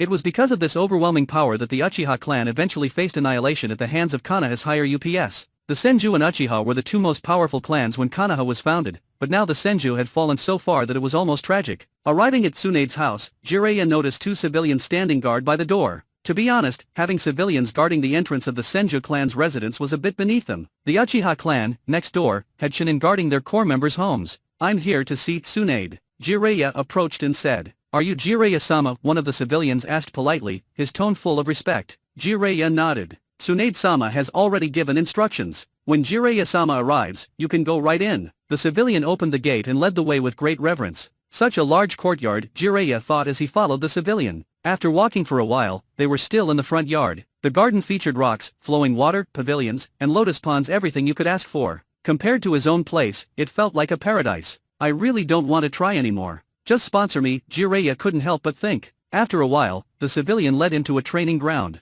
"Jiraiya-sama, Tsunade-sama is already inside waiting for you. You can go in." "Thanks for the guidance," Jiraiya smiled and said before pushing open the door to the training ground. "What a damn capitalist," Jiraiya muttered under his breath as he took in the sight. The training field was vast, several times larger than the one behind the Hokage building. The equipment available to ninjas was top-notch, but the place was almost deserted, with only a few Senju clan ninjas training. It almost seemed like the Senju clan had used up all their luck with the deaths of Hashirama and Tobirama. After their passing, the clan had no more talented ninjas. Tsunade and her brother, Senju Noeki, were the only ones with decent talent, but Noeki had been killed during the Second Great Ninja War. His body was mutilated beyond recognition, and it was likely Danzo who had orchestrated it in order to obtain Hashirama's cells. In the original Naruto storyline, Danzo had transplanted some of the Senju cells and was able to use would release, though the power was weak. Jiraiya soon spotted Tsunade, practicing Shuriken shadow clones but clearly struggling to make any progress. "Tsunade, you're rushing it with the chakra infusion. At this rate, you'll never master this technique." Jiraiya couldn't help but offer his advice after watching for a while. "Just tell me how to fix it." "I didn't ask you to lecture me," Tsunade huffed, clearly irritated. Jiraiya was about to grumble in response, but then his eyes wandered to Tsunade's ample chest, and all his frustration melted away. "You're right. You're always right." Chapter 33, a hands-on lesson. Relax. With me as your teacher, you've got nothing to worry about. I guarantee you'll master this. Jiraiya exuded confidence in his ability to teach Tsunade. The Shuriken shadow clone technique was something he had nearly perfected. Tsunade's talent wasn't lacking either, her biggest issue was her impatience. If not for that, she might have already grasped the basics by now. "If I can't teach you this, then you might as well give up on learning it altogether," Jiraiya added with a teasing tone. Before Tsunade could respond, Jiraiya's stomach growled loudly. "But before we begin, how about some breakfast? I came rushing here to teach you and didn't even get to eat," he said, patting his stomach with an exaggerated grin. Tsunade's lips twitched as she recalled Jiraiya and Orochimaru's infamous appetites. She couldn't help but wonder if inviting Jiraiya over for lessons was a mistake. However, she didn't turn him down and quickly ordered breakfast to be prepared. Soon, two maids brought out a spread of delicious food. "This is the life," Jiraiya sighed in satisfaction as he dug in. It wasn't the beautiful maids he cared about, he just dreamed of starting every day with a hearty meal like this. "Can we get started now?" Tsunade asked impatiently once Jiraiya finished. "Of course. I'll teach you step by step today and make sure you master it," Jiraiya replied, wiping his mouth with a napkin offered by one of the maids. "No need for you to get all handsy," Tsunade warned sharply, her tone laced with threat. "Just point out what I'm doing wrong and how to fix it. If you dare cross the line, I'll make sure you regret it." Jiraiya raised his hands defensively. "No funny business, I promise. I just want to help you learn faster. But since you don't trust me, I'll keep my distance," he said, a bit disheartened. He sighed inwardly. This wasn't how these situations usually played out in those teacher-student films he had secretly watched. In those, the student would be the one making bold requests, not the other way around. Yet here he was, getting rejected outright despite offering to help. Life truly was unfair. Tsunade wasted no time diving into practice, but as the day wore on, her frustration grew. "You've got to be kidding me. With me here guiding you, how can you still not get it?" Jiraiya exclaimed as the sky turned dark. It seemed he had underestimated the challenge. He had been genuinely patient and attentive in his teaching, and Tsunade had been earnest in her practice. Yet, for some reason, she couldn't grasp even the basics of the technique. Maybe Tsunade just wasn't suited for this kind of advanced ninjutsu. In hindsight, her true potential lay in medical ninjutsu and utilizing her monstrous strength. Asking her to master something so complex might be a bit too much. After all, in the original timeline, Tsunade's most notable techniques were medical-related. When it came to combat, she relied almost entirely on her overwhelming physical power. At this point in her life, she hadn't yet developed her medical focus or realized her aptitude for it. The leadership in Konoha also didn't prioritize training medical ninjas. They saw no value in investing resources into non-combat roles when those resources could go toward offensive forces. Injuries were simply regarded as an inevitable cost of war. If a shinobi could recover, great. If not, their sacrifice was seen as noble proof of their loyalty to the village. It wasn't until Tsunade rose to prominence and relentlessly advocated for medical teams that Konoha began assigning a medical ninja to every squad. Dan Kato's shared vision for the importance of medical ninjutsu was one of the reasons Tsunade grew fond of him. "Clearly, you're not trying hard enough to teach me. That's the only explanation," Tsunade finally snapped, glaring at Jiraiya. "Come on, Tsunade. That's not fair. I've been pouring my heart into teaching you." Jiraiya shot back, genuinely offended. "I don't care. You promised me this morning that I'd learn it today, and if you don't follow through, you're not leaving this training ground," Tsunade declared with a dangerous glint in her eyes. "Fine, but you'll need to let me guide your chakra directly. Otherwise, you'll never learn this technique in your lifetime," Jiraiya replied seriously. He was reaching the end of his patience. Tsunade hesitated before finally nodding. "Alright, but if you try anything funny, you'll regret it." Taking a deep breath, Jiraiya moved behind her and placed his hands over hers, guiding her to hold the shuriken properly. Her hands were soft, and Jiraiya couldn't help but think how delicate they felt. Tsunade flinched slightly, her breathing hitching as her cheeks turned pink. Her heart raced. It was the first time she had been in such close contact with a man. "Focus and clear your mind. Gather your chakra and follow my lead," Jiraiya instructed. For once, his thoughts were entirely pure. He truly wanted to help her succeed. If she didn't learn the technique now, not only would his efforts go to waste, but any accidental physical contact would undoubtedly provoke her wrath. However, if she succeeded, she might forgive a minor slip-up later. Jiraiya carefully guided his chakra into her hands, helping her direct it into the shuriken. If this method didn't work, he'd have to accept that not all talents could be taught. "Your chakra needs to flow steadily and calmly," something I've repeated over and over. Don't make me keep saying it. When forming the shadow clone, don't overload the shuriken with chakra, or it'll explode instead of splitting. Memorize this. If you forget again, I swear I'll remind you with a smack. "Understood," Tsunade muttered, suppressing her irritation. After several more attempts, Tsunade finally succeeded. She threw the shuriken, formed the seals, and watched as it split into two mid-flight, both hitting the target and reducing the training post to splinters. "Finally," Jiraiya exclaimed, more relieved than Tsunade herself. He nearly shed tears of joy. If she hadn't learned it today, he might have given up entirely. And without her learning it, how else was he supposed to sneak in any harmless mischief? Chapter 34, I didn't mean it. You have to believe me. Finally, success. Tsunade couldn't hide her excitement. As long as she could successfully create one shadow shuriken, with consistent practice, splitting more would naturally become easier. And with her monstrous strength, the added power behind her shuriken throws would be nothing short of terrifying. "I told you, there's nothing this genius can't do," Jiraiya declared smugly, glancing at Tsunade. Teaching her was far harder than mastering the shadow shuriken clone jutsu himself. The stars now blanketed the night sky. They had been training non-stop from morning until now. "You've finally mastered the jutsu. We should celebrate with a hug." Jiraiya grinned and, without waiting for Tsunade's reply, stepped forward and wrapped his arms around her. For a moment, Jiraiya froze. He could feel two incredibly soft things pressing against his chest. It was heavenly. All the exhaustion and effort of teaching her suddenly felt worth it. "Soft, aren't they?" Tsunade's voice carried a teasing edge. "Very soft," Jiraiya blurted out without thinking. "Jiraiya, are you looking to die?" In an instant, Tsunade's aura turned menacing, killing intent radiating off her in waves. She shoved him away forcefully, her eyes sharp and deadly. "Tsunade, calm down. I was just so thrilled you mastered the jutsu that I acted on impulse.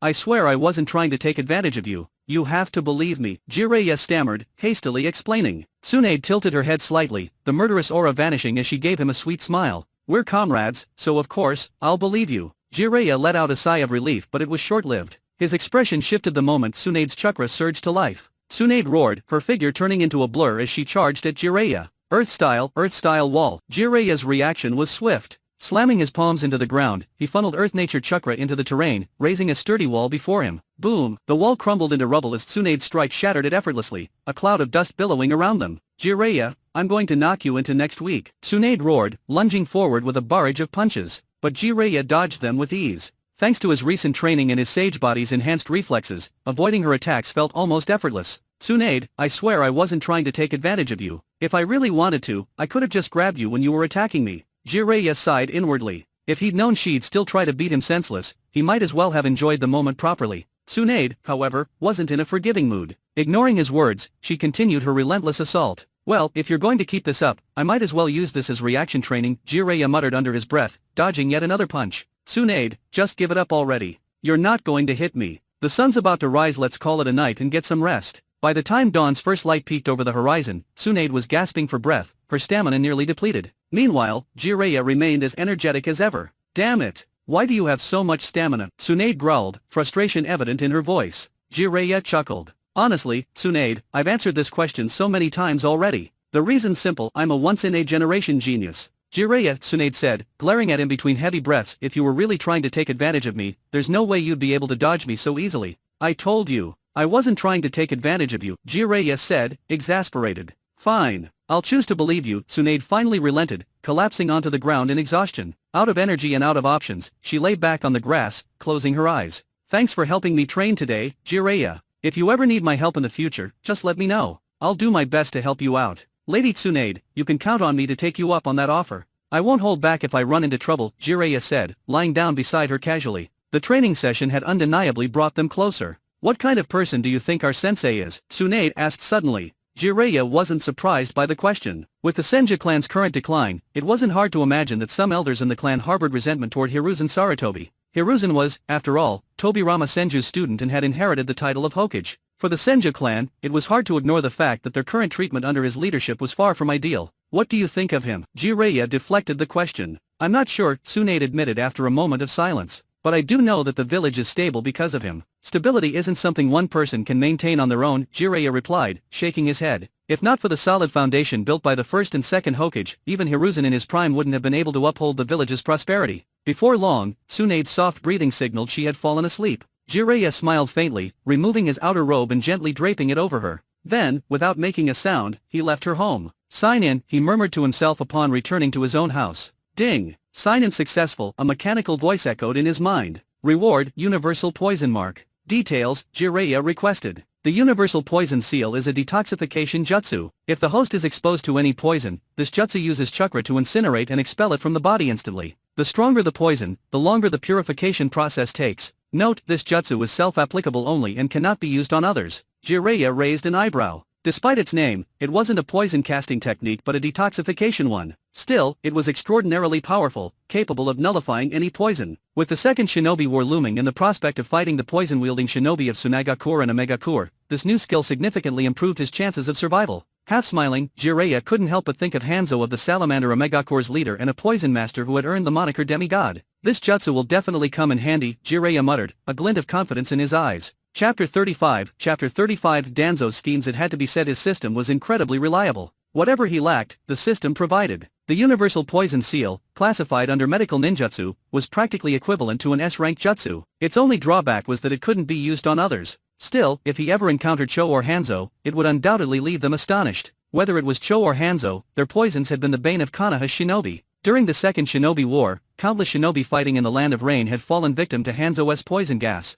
Only Jiraiya Tsunade and Orochimaru had survived, earning them the title of the legendary Sunin. As for Cho, during the Third Shinobi War, she had concocted numerous poisons that wreaked havoc on Konoha's forces. If not for Tsunade's unparalleled talent in medical ninjutsu and her ability to swiftly create antidotes, Konoha's losses would have been catastrophic. In the chaos of battle, poison attacks from enemy shinobi were often deadly. It could be said that poison was one of the most terrifying weapons in the world of shinobi. But now, with this technique, no poison could harm him. Coupled with his sage body's regenerative capabilities, he was nearly invincible as long as no one destroyed his brain in a single strike. Extract. Jiraiya's voice was calm. Ding! Extraction successful, the system responded. In an instant, a flood of information poured into Jiraiya's mind. Within seconds, he mastered the nearest rank jutsu. Jiraiya didn't rest just yet. Instead, he headed to the bathroom for a hot soak before finally lying down to sleep. Damn brat, awakening a bloodline limit and ruining my life. I can't even go home or sleep in my own bed with my wife anymore. Damn it. Not far from Jiraiya's home, hidden in the dense branches of a tree, a masked Umbu member with a rabbit-like face mask muttered bitterly.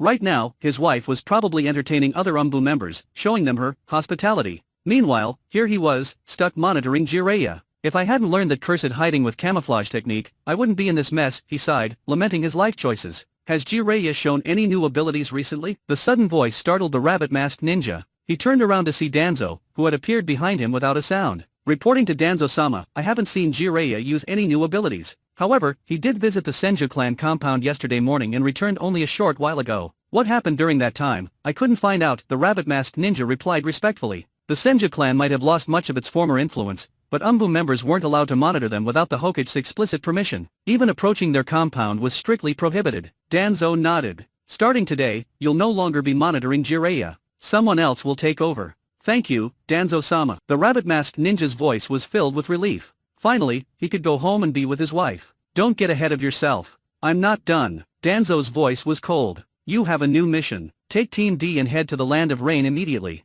Find out how many shinobi from the Land of Wind have entered the Land of Rain, and, if possible, determine their purpose. The rabbit-masked ninja froze, his relief turning to despair. This assignment sounded far worse. If his wife had already been generous while he was stationed near Konoha, he couldn't imagine what she'd do during his extended absence in another country. Team D is already assembled and waiting at the village's west gate. You're to depart immediately, Danzo added. And don't worry about your wife. We'll take good care of her, he said with a faint smirk. The rabbit-masked ninja wanted to cry but knew better than to argue. Reluctantly, he asked Danzo-sama, may I at least return home briefly before departing for the mission? The mission is urgent. You must leave now. Danzo's tone was final. Of course, Danzo had no intention of letting the ninja return home. His wife was likely hosting guests at that very moment, and allowing him to go back would disrupt Umbu morale. As the leader of Root, Danzo couldn't let such distractions threaten the cohesion of his operations. Left with no choice, the rabbit-masked ninja resigned himself to his fate. Silently, he vowed that once this mission was over, he'd repay the favor by visiting someone else's home. With a heavy heart, he activated the body flicker technique and disappeared into the night. Let's hope he doesn't awaken something useless, Danzo mused to himself, shifting his thoughts back to Jiraiya.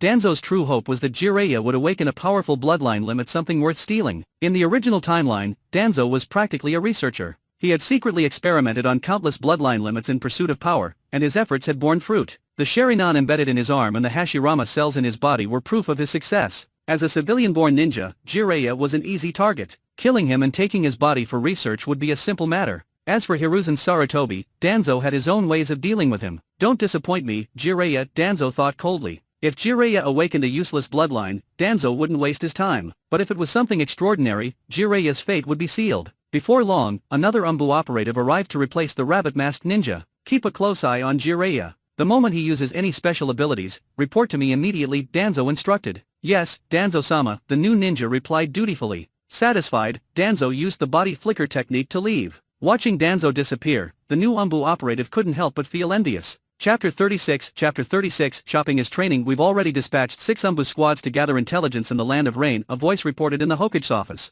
That's not nearly enough, Danzo interrupted, his tone sharp. From the reports we've gathered, it's clear the Land of Wind and the Land of Earth are set on making a move against the Land of Rain. We must send more shinobi to gather intelligence. Only by doing so can we seize the initiative when war breaks out. Hiruzen Sarutobi, the third Hokage, leaned back in his chair, listening intently. However, the Umbu officer continued, we're already stretched thin. If we assign more Umbu to external missions, we won't have enough personnel to handle emergencies within the village. Danzo's eyes narrowed. Then we'll have to form new squads. I propose selecting elite members from the Uchiha clan under Fugaku's command. They can handle the mission to the Land of Rain. Sarutobi glanced at Danzo but said nothing, letting the others speak first. Homura Mito was the first to object. I'm against this proposal. Allowing the Uchiha clan to gather intelligence would only strengthen them further, which goes against our goal of weakening their influence. Koharu Yuriten nodded in agreement. The Land of Wind and the Land of Earth will inevitably attack the Land of Rain, and a war for territory is unavoidable. When that happens, we can use the opportunity to drain the Uchiha's resources.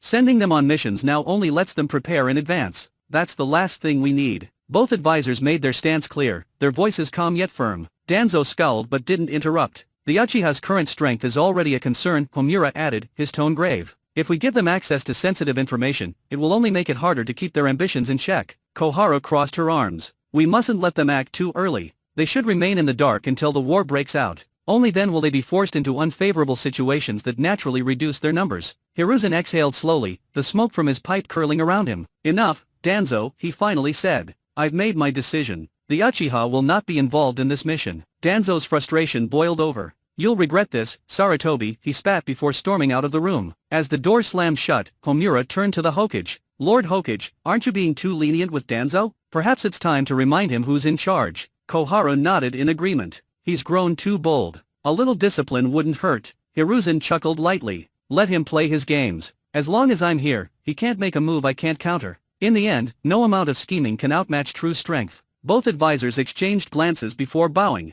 Understood. As they left, Hiruzen tapped his desk with his pipe. Anything that threatens the stability of this village has no place here, he muttered, a steely glint in his eyes. Elsewhere, in Jiraiya's training room, the sound of punches and kicks echoed through the air. He had been awake in training since dawn, sweat dripping down his brow. So, you finally decided to drop by, he said, sensing Tsunade entering his home. This time, there was no crashing sound of a kicked-in door. Instead, the door creaked open gently, something Jiraiya immediately noticed. When he stepped out, he saw Tsunade holding a neatly folded garment. Here, she said, handing it to him. Your clothes. I washed them for you. Jiraiya raised an eyebrow, surprised. A girl being gentle? Now that's a rare sight, he teased, taking the clothes. Tsunade's expression darkened, her eyebrow twitching. Are you saying I wasn't gentle before? Jiraiya quickly backtracked. Of course not. You've always been the epitome of grace and gentleness. Satisfied, Tsunade smirked. Good. Now, want to come with me to buy some ninja tools and rations? Jiraiya's face lit up. You know I can't say no to that. As they walked through the village, Jiraiya carried several shopping bags, his hands, and even his neck laden with Tsunade's purchases.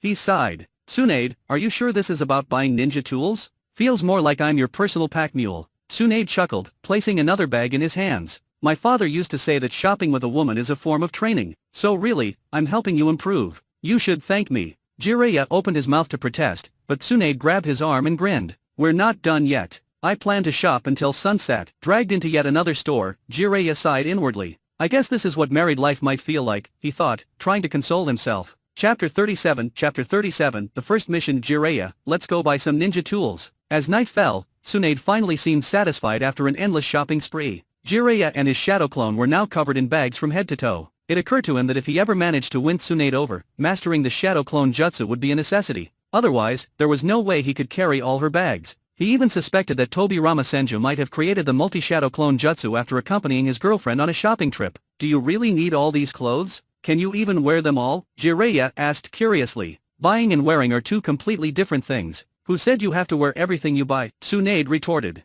Jiraiya was at a loss for words. Rich people truly live in another world, he thought. Tsunade grabbed Jiraiya's hand and started leading him toward the ninja tool street. Jiraiya could clearly feel that Tsunade's affection for him was growing. If this had been in the past, touching Tsunade's hand without her permission would have resulted in him being chased halfway across the village. But now, Tsunade was holding his hand of her own accord. That was progress, a big one. He was one step closer to achieving his small goal. As they entered the ninja tool street, the bustling crowds dwindled noticeably. This was because ordinary citizens weren't allowed in, only ninja could access this area. The shops here were almost exclusively run by prominent clans of Konoha. There wasn't a single civilian-owned store. This was due to the fact that the metals required to craft tools like shuriken were considered strategic resources. Civilians simply didn't have the means to obtain them. Only the great ninja clans had access. Each shop bore the emblem of its respective clan: the Shimura clan, the Sarutobi clan, the Yamanaka clan, the Akimichi clan. The largest shop, however, belonged to the Uchiha clan. Jiraiya looked around but didn't spot a shop belonging to the Senju clan. At first, he found this odd, but soon the reason became apparent. The Senju clan had dwindled to just a few members. There was no one left to run a shop, let alone craft shuriken. If the Senju still produced ninja tools, Tsunade wouldn't need to drag him here in the first place.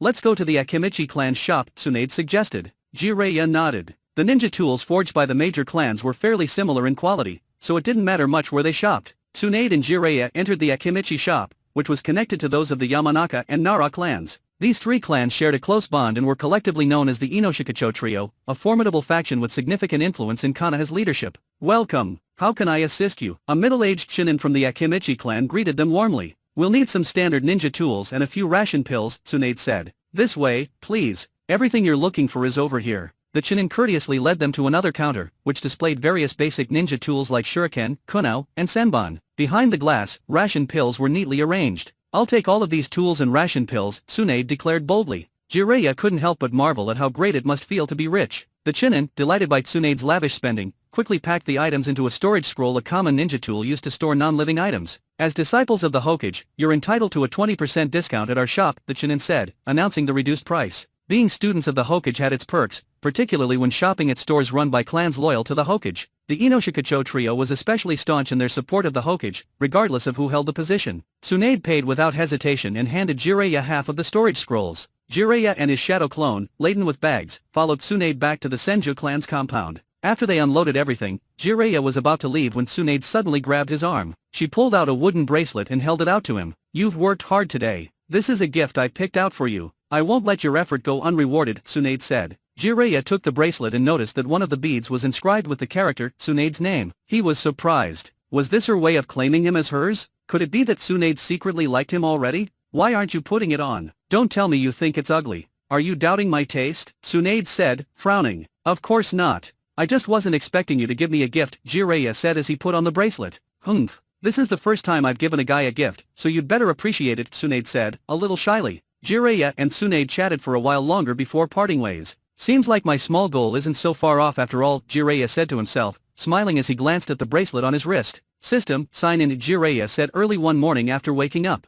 Ding! Sign-in successful. "You've acquired Great Dragon Fire Technique," the system chimed. The Great Dragon Fire Technique was a B-rank fire release jutsu with considerable destructive power. Given his naturally strong affinity for fire release chakra, it was an excellent fit for him. "Extract," Jiraiya commanded. Information about the technique flooded his mind, and he mastered it instantly. After washing up and having breakfast, he made his way to the training grounds near the Hokage's office. 5 days had passed, and it was finally time for them to embark on their mission. When Jiraiya arrived, Tsunade and Orochimaru showed up shortly after. The three entered the training grounds together and found Hiruzen Sarutobi already waiting for them. They greeted their teacher respectfully. "You're all here early. Looks like you're excited for your mission," Hiruzen said with a smile. "Sensei, stop teasing us and just tell us what the mission is," Tsunade said eagerly. Hiruzen chuckled and handed each of them a scroll. Jiraiya opened his scroll to find a map detailing the route to the border between the Land of Fire and the Land of Rain. The mission objective was written below. They were tasked with guarding a batch of medicinal herbs growing in the border area. These herbs were essential for making antidotes and healing potions, making them a strategic resource. The border was unstable, and there was concern that enemy forces might target the herbs. "You'll move at full speed to the designated location. Once there, you'll follow the orders of Jonin Sakumo Heitake," Hiruzen instructed. Chapter 38 Heitake Sakumo. I didn't expect Heitake Sakumo to be the one overseeing things here, Jiraiya thought to himself, his eyes flickering with curiosity.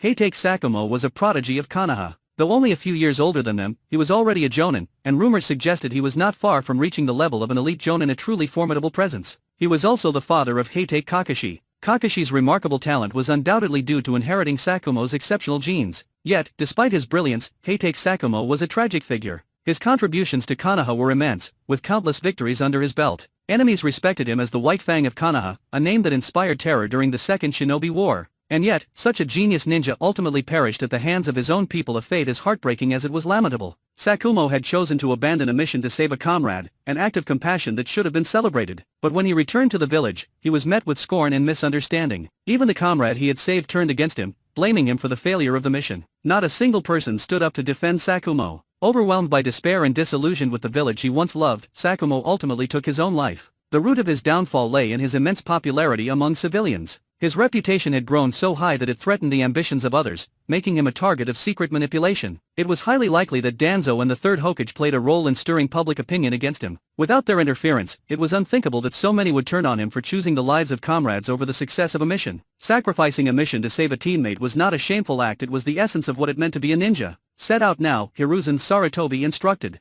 "I look forward to seeing what you can accomplish." "Yes, Sensei," Jiraiya and the others replied, immediately destroying their mission scroll as per protocol. A capable ninja was expected to memorize the contents of a mission scroll and then destroy it to prevent any chance of information leaking. If someone forgot the details, they'd have to shamefully request a replacement from their superior. Forget a second time, and it was a clear sign they weren't cut out to be a ninja. With no time to waste, Jiraiya, Orochimaru, and Tsunade set out for their mission destination. "Judging by the terrain, we should be close to the target location," Orochimaru observed several days later, scanning their surroundings. "At our current pace, we should arrive within an hour," Jiraiya added with a nod. Their journey had been remarkably uneventful so far, without any signs of danger. "The scenery here is beautiful," Tsunade remarked, admiring the lush landscape. The region, near the borders of the Land of Rain, had a humid climate and fertile soil, teeming with vibrant flowers and vegetation. The air was fragrant with the scent of blossoms, a natural byproduct of the area's abundant flora. Thanks to this climate, Konoha cultivated a wide variety of medicinal herbs in the region. After another hour, their view expanded into a vast plain, where rows of herbs stretched across the land.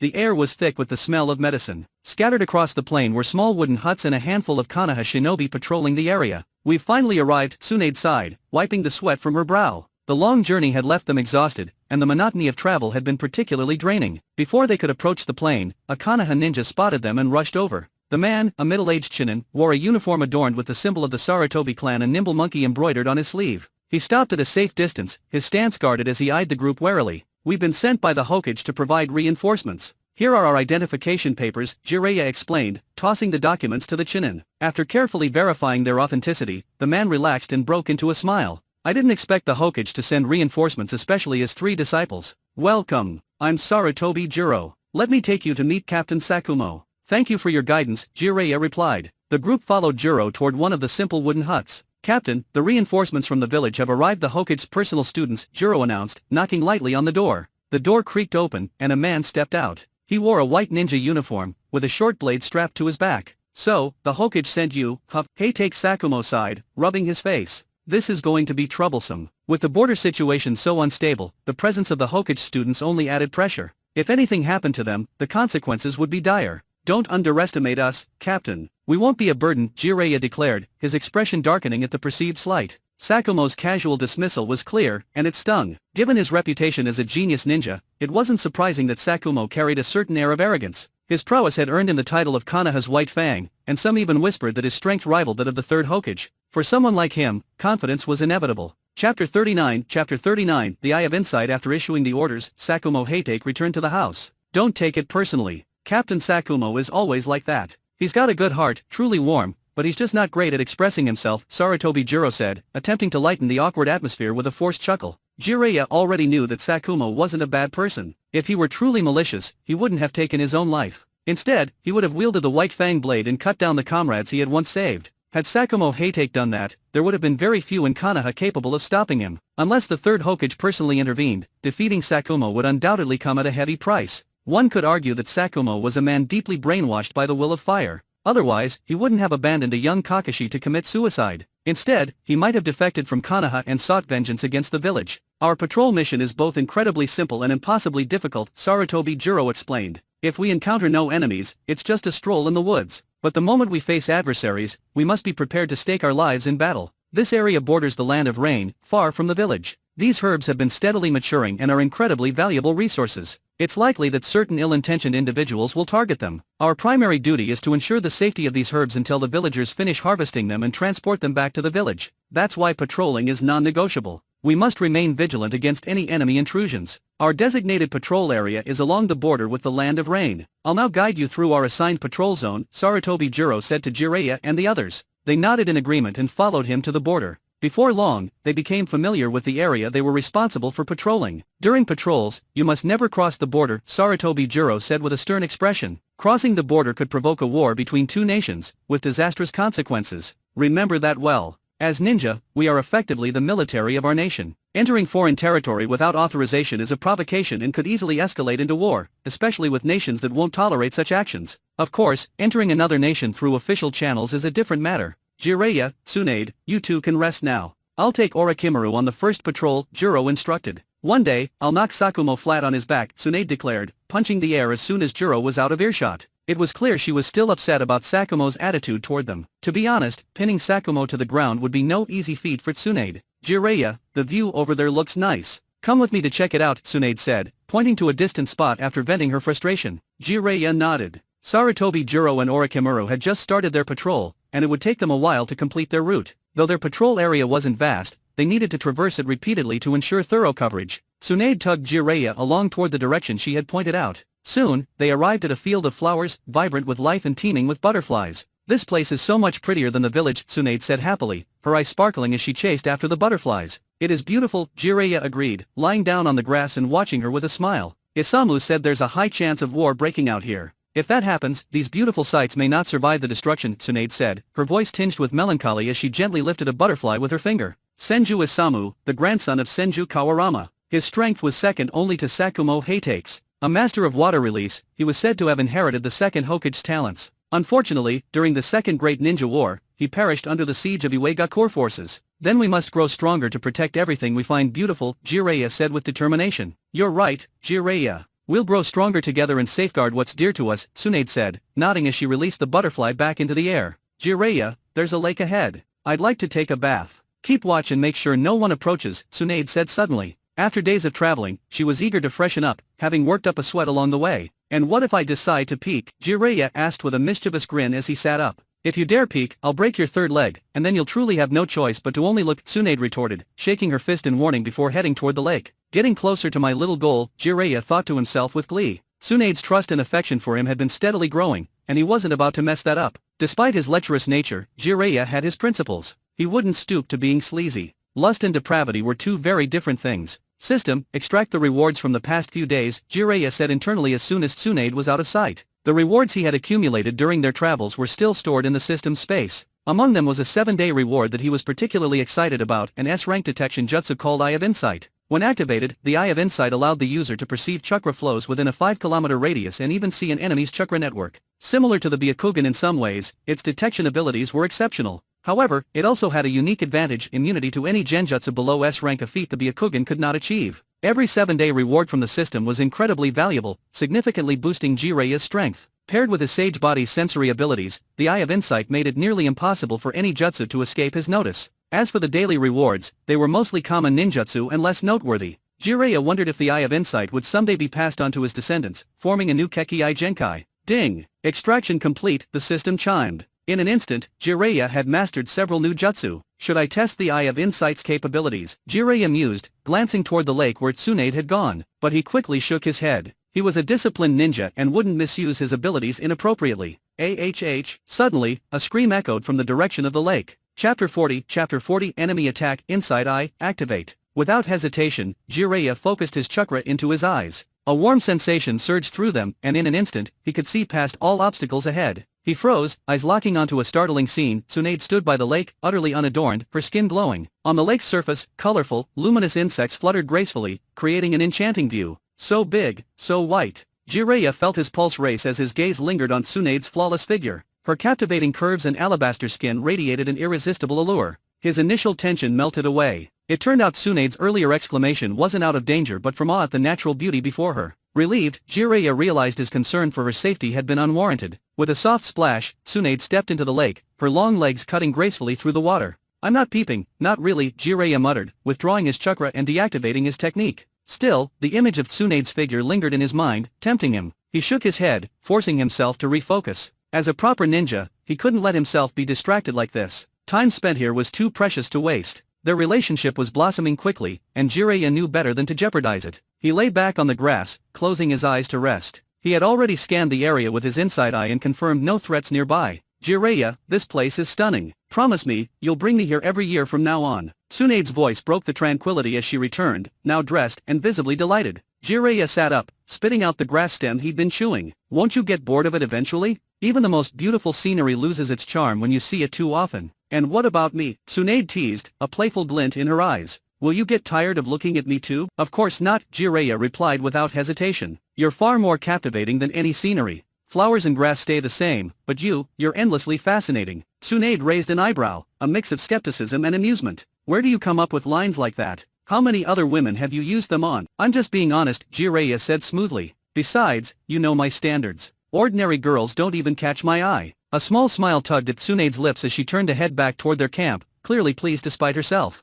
Jiraiya followed, watching her from behind. His mind wandered briefly back to the lake. Clothes really do hide her figure. She's even more stunning without them. You can cut down trees from the nearby forest to build a shelter, Sakumo Hate called out as he emerged from a hut. Or you can sleep outside if you'd prefer. With that, he disappeared in a flash, heading toward the border for his daily patrol. As the only jonin among them, Sakumo's heightened sensory abilities allowed him to detect threats that Chunin might miss. That guy is so annoying, Tsunade muttered, frowning. When this mission is over, I'm challenging him back at the village, Jiraiya said, watching Sakumo's retreating figure. As a fellow ninja, he couldn't resist the idea of testing his strength against someone as skilled as Sakumo. Make sure to hit him a few times for me, Tsunade quipped, though her tone lacked its usual sharpness. She had grown to respect Jiraiya's abilities during their time together. Neither Jiraiya nor Tsunade bothered building a wooden shelter. As seasoned ninja, their sleeping bags were more than sufficient for a night under the stars. Patrolling is so boring, Tsunade grumbled. I can't wait for this mission to be over. The herbs are almost all harvested, Jiraiya reassured her. We'll be back in the village soon enough.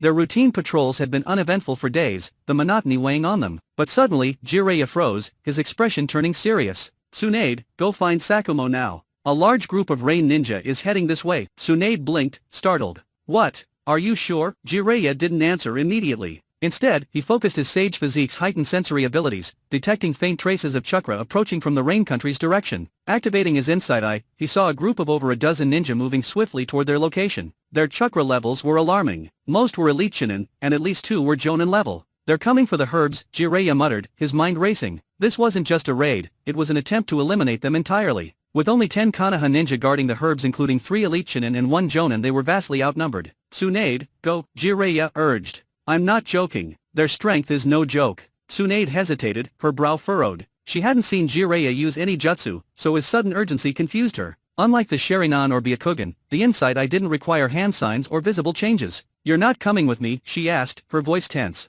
I'll stay and monitor their movements, Jiraiya said firmly. Don't worry about me, I can handle myself. Let's just leave together, Tsunade insisted, her concern evident. Jiraiya shook his head. No, I'll cover our retreat. Now go, Tsunade's heart clenched. Over the past few days, she had grown deeply fond of Jiraiya. Watching him volunteer to stay behind stirred a mix of fear and admiration. Reluctantly, she turned and sprinted towards Sakumo's direction, her heart heavy with worry. This universe grows with every follower. Are you part of Infinite Novel yet?